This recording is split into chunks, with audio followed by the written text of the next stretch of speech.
5. 16 homens do Comando Vermelho foram encontrados mortos em diferentes pontos da zona norte do Rio de Janeiro. Todos executados da mesma forma. Todos com a mesma marca deixada nos corpos. A polícia levou 3 dias para conectar as mortes. Mas nas favelas, todo mundo já sabia. Alguém havia declarado guerra ao CV. E o motivo dessa guerra não era território, drogas ou dinheiro. Era uma mulher chamada Letícia Santos. Se você quer saber como tudo aconteceu, deixe seu like agora e ative o sininho. O ano de 1985 marca o auge da expansão do Comando Vermelho no Rio de Janeiro. A facção, nascida nos presídios da Ilha Grande nos anos 70, já controlava dezenas de favelas. O tráfico de cocaína explodia, e com ele, a violência. Mas naquele março, algo diferente aconteceria. Letícia Santos tinha 23 anos e trabalhava como balconista numa farmácia da Tijuca. Cabelos cacheados, olhos escuros, sorriso fácil. Cresceu na Mangueira, criada pela avó depois que os pais morreram num desabamento. Conhecia as regras da favela: não se meter, não perguntar, não olhar demais. Mas Letícia chamava atenção sem querer. E desde agosto de 1984, ela namorava Rafael Costa, um dos 9 membros da família Costa que controlava pontos de venda no Complexo do Alemão. Rodrigo Mendes, conhecido como Digão, tinha 27 anos e era gerente de uma boca de fumo no Jacarezinho. Integrava o Comando Vermelho havia 5 anos. Frio, calculista, violento quando necessário. Digão viu Letícia pela primeira vez numa festa no Salgueiro, em janeiro de 1985. Não tirou os olhos dela a noite inteira. Não sabia que ela tinha dono. E quando Digão queria algo, não aceitava não. Nos dias seguintes, Digão apareceu na farmácia. Comprava coisas que não precisava. Voltava no dia seguinte. Deixava bilhetes no balcão. Letícia sabia quem ele era. Todo mundo sabia. Ela ignorou os primeiros avanços e contou tudo para Rafael. Rafael pediu para ela ter cuidado, mas não agir. Mexer com o CV sem necessidade era pedir problema. Enquanto Digão não ultrapassasse os limites, melhor deixar passar. Mas Digão ultrapassou. Uma tarde de fevereiro, ele esperou Letícia sair do trabalho. Ofereceu carona. Ela recusou com educação, dizendo que tinha namorado. Digão sorriu, mas o sorriso não chegou aos olhos. Namorado? Quem? Letícia hesitou. Sabia que aquela resposta mudaria tudo. Rafael Costa. O rosto de Digão endureceu. Todos conheciam os Costa. Eram respeitados, perigosos, independentes. Não faziam parte do CV, mas também nunca tinham confrontado a facção. Digão não disse mais nada. Entrou no carro e foi embora. Letícia respirou aliviada, achando que o problema tinha acabado. Estava enganada. Os Costa eram uma célula independente. 4 irmãos e 5 primos que controlavam pontos de venda no Alemão através de acordos e violência cirúrgica. Mateus, o mais velho, tinha 32 anos e comandava as operações com inteligência estratégica. Rafael, o caçula, tinha 25. A regra dos Costa era simples: família acima de tudo. Não se metiam com o CV. Não provocavam. Mas também não aceitavam desaforo. No dia 28 de fevereiro, Digão não conseguiu tirar Letícia da cabeça. A rejeição o consumia. E saber que ela estava com Costa transformou o desejo em obsessão. Para Digão, aquilo era desrespeito. Ele tinha poder, dinheiro, o CV por trás. Como uma mulher podia preferir um traficante independente? Naquela noite, Digão mandou 3 soldados do CV até a casa de Letícia. Eles bateram na porta às 2 da manhã. Quando a avó abriu, um deles empurrou a porta. Subiram até o quarto de Letícia. Acordaram ela. Mandaram recado. Tinha uma semana para terminar com Rafael Costa. Se não terminasse, eles iam terminar com ele. Letícia não dormiu naquela noite. Na manhã seguinte, contou tudo para Rafael. Ele ouviu em silêncio. Quando ela terminou, fez apenas uma pergunta. Conseguia descrever os 3 homens. Ela descreveu cada detalhe. Rafael beijou a testa de Letícia, pediu para ela ficar em casa alguns dias e ligou para Mateus. Na tarde de 1º de março, os 9 Costa se reuniram numa casa no Alto do Alemão. Rafael contou o que havia acontecido. A invasão. A ameaça. O prazo. Mateus ouviu sem interromper. Quando Rafael terminou, o líder dos Costa ficou em silêncio por longos segundos. Todos na sala sabiam o peso daquele momento. Responder significava guerra com o CV. Não responder significava aceitar humilhação. Mateus finalmente falou, voz calma mas firme. O CV invadiu nossa casa. Ameaçou uma mulher da nossa família. Isso não fica assim. Diego, um dos primos, fez a pergunta óbvia. Iam entrar em guerra com uma facção inteira. Eram 9 contra centenas. Mateus olhou para cada homem na sala. Não vamos guerrear com a facção inteira. Vamos mandar um recado tão claro que eles vão pensar 2 vezes antes de mexer com a gente de novo. Durante 9 dias, os Costa mapearam tudo. Levantaram informações sobre Digão, sua rotina, seus homens. Descobriram onde ele morava, onde operava, quem eram seus soldados mais próximos. Identificaram os 3 que invadiram a casa de Letícia. Mateus não planejava um tiroteio. Planejava uma operação cirúrgica. 16 alvos. Todos ligados diretamente a Digão. Todos na mesma noite. Execuções coordenadas que demonstrariam capacidade operacional superior. O recado seria claro: mexer com os Costa custava caro. No dia 11 de março, cada Costa recebeu sua função. divididos em 3 equipes de 3 homens cada, cobririam diferentes áreas da Zona Norte simultaneamente. Rafael e 2 primos cuidariam dos 3 soldados que ameaçaram Letícia, além de 2 olheiros. Diego e 2 primos eliminariam 5 gerentes e soldados em diferentes pontos. Mateus lideraria a equipe que executaria Digão e outros 5 homens da cúpula local. Armas com silenciador, carros roubados, luvas, nenhuma identificação, rotas de fuga planejadas, comunicação por rádio. Às 9 da noite, cada equipe saiu para a posição. A operação começaria à meia-noite. Deixe seu like agora se você está acompanhando cada detalhe. Zona Norte do Rio de Janeiro. Temperatura de 23 graus. Céu limpo. A cidade dormia sem saber do que estava prestes a acontecer. Rafael e os primos chegaram ao primeiro objetivo, um barraco no Jacarezinho. Lá dentro, 3 soldados jogavam dominó e bebiam cerveja. Rádio ligado baixo. Armas na mesa. Rafael bateu na porta. Quando um abriu, levou o primeiro tiro no peito. Caiu sem som. Os outros 2 levantaram alcançando as armas. Não tiveram tempo. 6 disparos. 3 corpos. Menos de 20 segundos. Rafael deixou um bilhete ao lado do corpo. Família Costa não esquece. Enquanto Rafael executava sua parte, as outras equipes agiam em sincronia perfeita. Diego eliminou 2 gerentes num bar da Pavuna. A equipe dele depois seguiu para mais 3 alvos em locais distintos. Cada operação durava menos de 3 minutos. Entrada, execução, saída. Profissional. Letal. Sem testemunhas. Em diferentes pontos da cidade, soldados e gerentes do CV caíam sem entender por quê. Alguns morriam dormindo. Outros morriam jogando cartas. Um morreu no chuveiro. Outro entrando no carro. Todos com tiros precisos. Todos com bilhetes da família Costa. Mateus deixou Digão por último intencionalmente. Queria que o responsável por tudo morresse sabendo o tamanho do erro que cometeu. 1h40 da manhã. Digão chegou ao apartamento em Bom Sucesso onde morava. Estacionou na garagem. Desligou o motor. Acendeu um cigarro, relaxado depois de um dia lucrativo. Não percebeu Mateus se aproximar silenciosamente por trás até sentir o cano da arma na nuca. Quando olhou pelo retrovisor, viu o rosto calmo de Mateus refletido no vidro. Você mexeu com a mulher errada. Ela é família Costa. Digão tentou falar. O disparo interrompeu. O corpo caiu sobre o volante. A buzina tocou por 3 segundos até Mateus puxar o corpo para trás. O bilhete foi deixado no painel. 16 por 1. Próxima vez pensem melhor. Todas as equipes completaram as missões. 16 homens mortos em menos de 2 horas. Os Costa se reagruparam em local seguro no Alemão. Ninguém ferido. Nenhum erro. Nenhuma testemunha. Mateus confirmou com cada equipe. Todos os alvos eliminados. Todas as mensagens deixadas. Queimaram as roupas, as luvas. Devolveram os carros roubados a locais afastados. Rafael sentou num canto, cabeça entre as mãos. Tinha matado 5 homens naquela noite. Fez porque precisava. Porque ameaçaram Letícia. Porque era família. Mas o peso estava lá. Mateus colocou a mão no ombro do irmão. Você protegeu sua mulher. Protegeu sua família. Foi o certo. Rafael assentiu, mas não respondeu. Apenas olhou para o nada, processando o que tinha feito. 6 da manhã de 12 de março. O sol nascia sobre o rio. Os primeiros corpos começaram a ser descobertos quase simultaneamente. Moradores encontravam, ligavam para a polícia, que chegava e se deparava com a mesma cena. Execuções profissionais, bilhetes assinados. Até às 9 horas, a Polícia Civil registrava 8 corpos. Até meio-dia, 16. Todos ligados ao Comando Vermelho. Todos mortos na mesma noite. Todos com a mesma assinatura. O delegado Arnaldo Ferreira, da Delegacia de Homicídios, reuniu a equipe. Não foi confronto. Foi operação militar. Alguém eliminou uma célula inteira do CV numa noite. E deixou o recado assinado. Quando a notícia chegou às lideranças do CV, a tensão explodiu.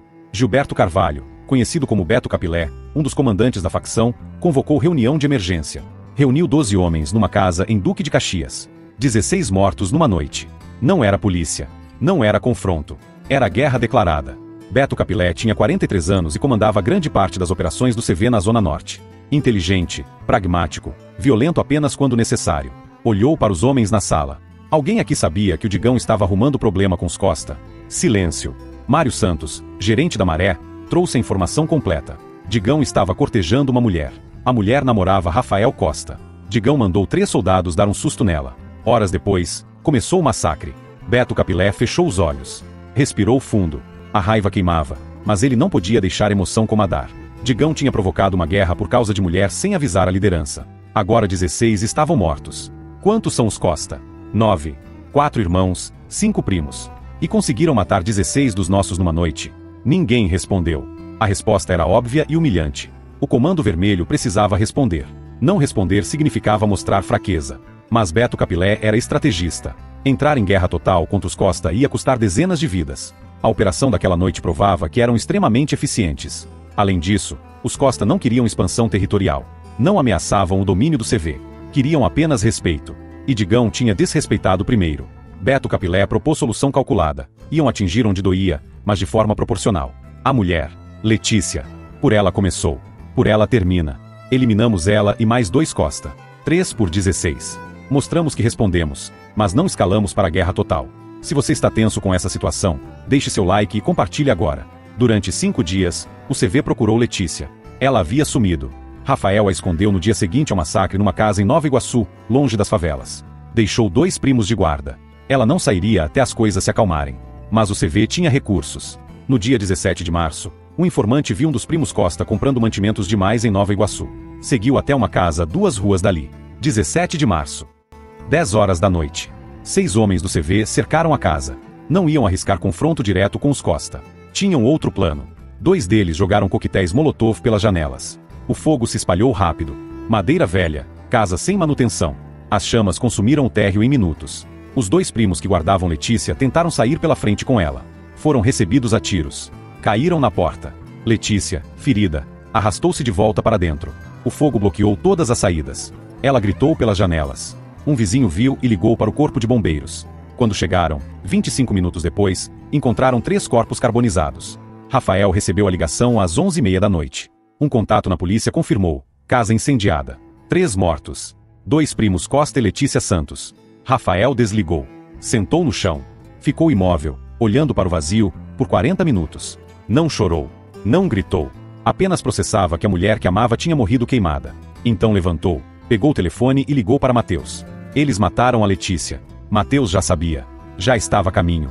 Madrugada de 18 de março. Os 7 Costa sobreviventes se reuniram. A dor dominava a sala. 2 primos mortos. Letícia morta. Rafael destruído. O irmão caçula queria sangue. Queria queimar favelas. Queria eliminar cada membro do CV que encontrasse. Mateus segurou Rafael pelos ombros. A gente matou 16. Eles mataram 3. Se continuar, vira guerra sem fim. Guerra que a gente não ganha. São centenas. A gente é 7 agora. Rafael afastou Mateus com violência. Então deixa passar? Mataram a Letícia e a gente fica quieto? A gente não deixa passar. Mas não entra em guerra suicida. Mateus tinha um plano. Um último recado. E depois, negociação. O líder dos Costa explicou. Iam até Beto Capilé. Pessoalmente. Propor cessar-fogo. Mostrar que podiam conviver sem conflito. Os Costa ficavam no alemão. O CV ficava nas outras áreas. Respeito mútuo. Se o CV recusasse, aí sim seria guerra até o último homem. Mas Mateus apostava que Beto Capilé era inteligente demais para escolher esse caminho. Diego, um dos primos, questionou. Por que Beto Capilé aceitaria? Porque ele sabe que mesmo ganhando, vai perder muita gente. E no final, enfraquecer o CV contra outras facções. Ele é esperto. Vai aceitar. Rafael não concordou. Mas também não tinha melhor solução. Deixou Mateus liderar. Mateus conseguiu um número de contato do CV através de intermediário. Ligou. Deixou recado direto. Mateus Costa quer reunião com Beto Capilé. Sozinho. Para encerrar o conflito. Demorou 8 horas para o retorno. Quando ligaram de volta, a voz era de Beto Capilé pessoalmente. Você tem coragem, Costa. Ou é louco? Nenhum dos dois. Só quero acabar com isso antes que mais gente morra. Você matou 16 dos meus. E você matou 3 dos meus, incluindo uma mulher inocente que não tinha nada com tráfico. Silêncio na linha. Praça da Bandeira. Amanhã meio-dia. Sozinho. Se aparecer armado ou com alguém, você morre ali. Entendido. Mas vale para os dois lados. Vale. 21 de março, meio-dia. Praça da Bandeira, Zona Norte. Sol forte, 29 graus. A praça estava cheia. Gente indo e vindo. Ambulantes vendendo água, picolé. Ninguém sabia que 2 comandantes estavam prestes a decidir guerra ou paz. Mateus chegou 5 minutos antes. Sentou num banco de frente para a estátua central. Estava sozinho como prometido. Mas sabia que os irmãos e primos estavam espalhados, armados, prontos. Beto Capilé chegou pontualmente. Também sozinho. Também com homens posicionados. Os 2 se reconheceram. Mateus não levantou. Beto Capilé caminhou até o banco e sentou ao lado. Ficaram em silêncio por quase 1 minuto. 2 homens responsáveis por 19 mortes em 2 semanas, sentados num banco público. Beto Capilé falou primeiro. Você tem coragem de vir aqui depois de matar 16. Não foi por prazer. Foi resposta. Seu gerente mandou invadir minha casa. Ameaçar uma mulher da minha família. O Digão foi burro. Não negocio isso. Mas você respondeu matando 16. Eu tive que responder. Matando uma mulher inocente. matando 3 por 16. Fui generoso. Mateus cerrou os punhos, mas manteve voz calma. Podemos ficar nesse jogo até ninguém sobrar. Ou podemos acabar com isso agora. Beto Capilé olhou para o movimento da praça. Crianças correndo. Mães conversando. Vida normal continuando enquanto eles decidiam sobre morte. O que você propõe? Mateus colocou as condições de forma direta. Primeiro, o complexo do Alemão, nas áreas dos Costa, seria território neutro. O CV não entraria sem autorização. Segundo, os Costa não seriam alvo de retaliação futura. O que aconteceu ficava no passado. Terceiro, se qualquer membro do CV violasse esses termos, os Costa teriam direito de resposta sem quebra de acordo. Beto Capilé ouviu sem interromper. Sabia que estava cedendo, mas também sabia que guerra total custaria dezenas de vidas. E o que você oferece em troca? Paz. Os Costa não mexem com o CV. Não vamos expandir. Não vamos causar problema. Ficamos no nosso território. Vocês no de vocês. E se eu disser não, aí vai ser guerra até o último homem. E eu garanto, vamos levar muitos dos seus junto. 2 homens, um banco, e o destino de dezenas em jogo. Deixe seu like agora. Beto Capilé ficou em silêncio por longos segundos. Calculava riscos, custos, benefícios. Era líder porque sabia quando lutar e quando negociar. Finalmente estendeu a mão. Acordo. Mas com condição extra. Você não espalha que me fez recuar. Na sua área, conta o que quiser. Na minha, a versão é que decidimos fazer paz por respeito mútuo. Mateus entendeu. Era questão de reputação. Aceitou. Entendido. O aperto de mão durou 3 segundos. Nenhum dos dois sorriu. 19 pessoas estavam mortas. Não havia vitória. Beto Capilé levantou e saiu. Mateus ficou sentado mais 15 minutos. Depois foi embora. Nos dias seguintes, a notícia do acordo se espalhou. Cada lado contou sua versão. No Alemão, os Costa tinham conquistado respeito através de força. Nas áreas do CV, a facção tinha sido generosa ao aceitar paz. A polícia continuou investigando. Nunca conseguiu provar nada. Testemunhas não falavam. Armas nunca foram encontradas. Os casos foram arquivados como homicídios não solucionados. O tráfico seguiu. A vida seguiu. Mas algo tinha mudado. Os Costa provaram que tamanho não era tudo. O CV aprendeu a não subestimar famílias menores. Para Rafael, o acordo não trouxe paz. Letícia estava morta. 2 primos estavam mortos. Nenhum acordo mudava isso. Ele se afastou da família. Bebia mais. Falava menos. O peso de ter matado 5 homens e perdido a mulher que amava o consumia por dentro. Mateus tentou ajudar. Rafael recusava. A dor era dele. E ele carregaria sozinho. Setembro de 1985. O Rio vivia a transição democrática. Nas favelas, a vida seguia o próprio ritmo. Para os Costa, os 6 meses após o acordo trouxeram estabilidade nos negócios. O CV respeitava os termos. Nenhum incidente. Mas Rafael continuava afundando. Perdeu peso. Os olhos sempre vermelhos. Começou a usar cocaína. Mateus tentou intervir múltiplas vezes. Rafael afastava o irmão. O vício piorava. A paranoia crescia. Rafael via Letícia em todos os lugares. Sonhava com um incêndio. Acordava gritando. A família assistia, impotente, à autodestruição. Rafael estava num bar em Ramos, território neutro, fora do Alemão e das áreas do CV. Bebeu demais. A cocaína intensificava a raiva guardada. 2 homens entraram no bar. Rafael reconheceu um deles imediatamente. Mário Santos, o gerente da Maré que estava na reunião do CV quando decidiram ir atrás de Letícia. Não foi ele quem tocou fogo. Mas ele tinha participado da decisão. O ódio explodiu. Rafael levantou e caminhou até a mesa. Mário olhou e reconheceu. Ficou tenso. Rafael não disse nada. Puxou a arma. O outro homem com Mário tentou reagir. Rafael atirou primeiro. Depois mirou em Mário, que levantou as mãos suplicando. 3 disparos. Mário caiu. Rafael saiu do bar e desapareceu. Quando Beto Capilé recebeu a notícia, ligou para Mateus imediatamente. Voz controlada mas firme. Seu irmão matou Mário. Quebrou o acordo. Mateus fechou os olhos. Sabia que esse dia chegaria. Rafael estava em espiral descendente. Era questão de tempo. Ele não tá bem. Perdeu o controle. Eu resolvo isso. Você tem 24 horas para entregar ele. Se não entregar, o acordo acaba. E volta tudo. Beto, não precisa disso. Ele some. Sai do Rio. Fica como se tivesse morrido. Não funciona assim. Ele matou um gerente meus 6 meses depois do acordo. Se eu não responder, todos vão achar que podem fazer o mesmo. 24 horas, Mateus. Durante 12 horas, os Costa procuraram Rafael. Ninguém achava. Ele tinha desaparecido sabendo que vinha. Mateus reuniu os outros 5 Costa. A tensão era insuportável. Todos sabiam, ou entregavam Rafael, ou morriam todos. Diego verbalizou o que todos pensavam. Temos que encontrar ele. Tem que entregar. É a única saída. Mateus explodiu. Eu não entrego meu irmão.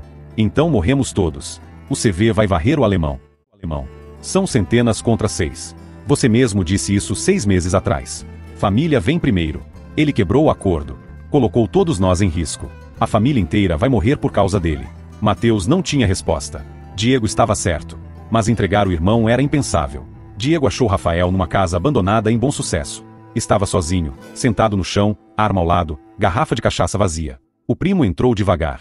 Mateus está procurando você. Rafael não olhou. Eu sei o que vem. Eu sabia quando atirei. Diego sentou ao lado. Por que fez isso? Sabia que ia quebrar o acordo. Eu vi ele ali. Lembrei da Letícia. Não consegui parar. Silêncio. O CV deu prazo até amanhã. Ou você, ou todos nós. Eu sei. Rafael levantou. Pegou a arma. Olhou para Diego. Diz pro Mateus que eu entendo tudo. Diz que não culpo ele pelo acordo. E diz que vou resolver isso do meu jeito. Diego segurou o braço do primo. O que vai fazer? Vou até o Beto Capilé. Vou me entregar. Mas nos meus termos. Ele me mata. Mas vocês continuam em paz. É o único jeito. Diego tentou argumentar. Rafael já tinha decidido. Saiu da casa e desapareceu na madrugada. Um homem decidindo seu próprio fim para salvar a família. Deixe seu like se você está emocionado com isso. Rafael conseguiu contato com o CV. Mandou recado. Rafael Costa quer se encontrar com Beto Capilé. Sozinho. Para fechar o assunto. Beto Capilé marcou. Casa em Cordovil, 6 da manhã. Rafael não avisou Mateus. Sabia que o irmão ia impedir. Às 6 horas de 5 de outubro, Rafael chegou à casa cercada por 20 homens do CV. Beto Capilé estava dentro. Quando Rafael entrou, os dois ficaram frente a frente. Você veio se entregar? Vim terminar isso. Você me mata. Mas deixa minha família em paz. O acordo continua para eles. Beto Capilé estudou Rafael. Viu um homem destruído. Alguém que já estava morto por dentro. Por que eu aceitaria? Porque é inteligente. Matar todos os Costa vai ser caro, barulhento, vai chamar atenção. Matar só eu resolve. Você se vinga, eu pago. Todo mundo segue em frente. Beto Capilé pensou. Fazia sentido. E o Mateus aceita. Ele não sabe que estou aqui. Mas vai aceitar. Não tem escolha. Beto Capilé fez um gesto. 2 homens agarraram Rafael pelos braços. Rafael foi levado para o quintal da casa. O sol começava a clarear o céu de outubro. Cheiro de mato molhado. Pássaros cantando. Um dia normal começando para milhões de pessoas que não sabiam o que acontecia naquele quintal. Rafael foi forçado a ajoelhar. Um dos homens colocou a arma na nuca dele. Beto Capilé se aproximou. Última palavra. Rafael olhou para frente. Não para Beto Capilé. Para o horizonte. Fala pro Mateus que ele fez o certo com o acordo. Fala que a Letícia não morreu por nada. Ela morreu porque alguém amou ela o suficiente para queimar o mundo inteiro. Beto Capilé fez sinal. O disparo ecoou. Rafael caiu. O corpo foi deixado numa rua de Cordovil 2 horas depois. Sem bilhete. Sem mensagem. Apenas o corpo. O recado era claro. A dívida estava paga. Meio-dia de 5 de outubro. Mateus recebeu a ligação de um contato na polícia. Corpo encontrado. Identificação preliminar. Rafael Costa. Mateus não falou nada. Desligou. Sentou. Ficou imóvel por 1 hora inteira. Quando os primos chegaram, encontraram Mateus com olhos fixos na parede. Diego foi o primeiro a falar. Ele se entregou sozinho. Fez acordo com o Beto Capilé. Trocou a vida dele pela paz da família. Mateus fechou os olhos. Uma lágrima desceu. Apenas uma. Limpou e levantou. Vamos buscar o corpo. Rafael foi enterrado no cemitério de Inhaúma no dia 7 de outubro. A família compareceu. Alguns vizinhos. Ninguém do CV. Ninguém da polícia. Cerimônia simples. Sem padre. Sem discursos. Apenas silêncio e dor. Mateus ficou ao lado do caixão até todos irem embora. Sozinho. Falou baixo. Você não precisava fazer isso sozinho. A gente ia encontrar outro jeito. Mas no fundo, Mateus sabia que não ia. Rafael tinha feito a única coisa que salvaria a família. 1 semana depois, Beto Capilé mandou recado. O acordo estava mantido. A morte de Rafael encerrava todas as pendências. Os Costa podiam seguir no alemão sem interferência. Mas havia condição. Mateus teria que se encontrar com Beto Capilé para confirmar pessoalmente. 15 de outubro. Praça da Bandeira novamente. Mesmo horário. Os 2 homens se sentaram. Beto Capilé falou. Seu irmão foi corajoso. Veio sozinho. Ofereceu a vida dele para salvar vocês. Mateus não respondeu. Ele não devia ter quebrado o acordo. Mas entendo que perdeu o controle. A morte da mulher destruiu ele. Vocês mataram ela primeiro. E você matou 16 antes disso. Esse jogo não tem fim, Costa. Ou acaba agora, ou nunca acaba. Mateus olhou para Beto Capilé. O acordo continua? Continua. Mas agora é diferente. Seu irmão morreu por esse acordo. Isso significa que você deve respeito ao sacrifício dele. Se quebrar de novo, não tem negociação. Entendeu? Entendi. Mais uma coisa. Se um dia eu precisar de algum favor, alguma informação, você vai atender. Nada que envolva matar gente da sua família. Mas informação, passagem, essas coisas, você colabora. Mateus pensou. Era uma dívida permanente. Mas era melhor que guerra. Acordo. Os dois apertaram as mãos. Levantaram. Seguiram caminhos opostos. Um acordo selado com o sangue de um irmão. Se você está acompanhando, deixe seu like e compartilhe. Os meses seguintes foram de reconstrução. Os seis Costa tocaram os negócios. Evitaram conflitos. Mantiveram perfil baixo. Mateus carregava o peso. Cada decisão, pensava em Rafael. No que o irmão sacrificou para a família sobreviver. Letícia e Rafael viraram referência nas favelas. As versões mudavam. Cresciam. Algumas diziam 50 mortos. Outras diziam que Letícia era anjo. Outras diziam que Rafael matou centenas antes de morrer. A verdade era mais simples. Eram pessoas que amaram, erraram e pagaram. 40 anos separam 1985 de 2025. O Rio mudou. O Brasil mudou. Mas a essência dos conflitos permanece. Jovens continuam entrando para o crime. Mulheres continuam presas entre poderes que não controlam. Famílias continuam sendo destruídas. Os nomes mudaram. O Comando Vermelho se expandiu. Outras facções surgiram. Mas a lógica é a mesma. Território, respeito, poder. E no meio, pessoas comuns pagam o preço. Aos 40 anos, saiu do tráfico. Usou o dinheiro para abrir um mercado em bom sucesso. Casou. Teve 2 filhos. Morreu em 2003, aos 51 anos, de infarto. Nunca falou publicamente sobre março de 1985. No leito de morte, disse ao filho mais velho apenas: não deixe orgulho destruir o que você ama. Dos outros 5 Costa sobreviventes, 3 saíram do Rio nos anos 90. 2 permaneceram. Um morreu em 1997 num acidente. O outro ainda vive, mas se recusa a falar sobre aqueles dias. Beto Capilé continuou no CV até 1990, quando foi preso na Operação Rio. Cumpriu 12 anos. Saiu em 2002. Atualmente vive em local não divulgado. A avó de Letícia, que tinha 63 anos em 1985, morreu em 1991. Nos últimos anos, manteve o quarto de Letícia intacto. Acendia velas todos os dias. A farmácia onde Letícia trabalhava fechou em 1993. Hoje é uma loja de roupas. Ninguém lá sabe do que aconteceu.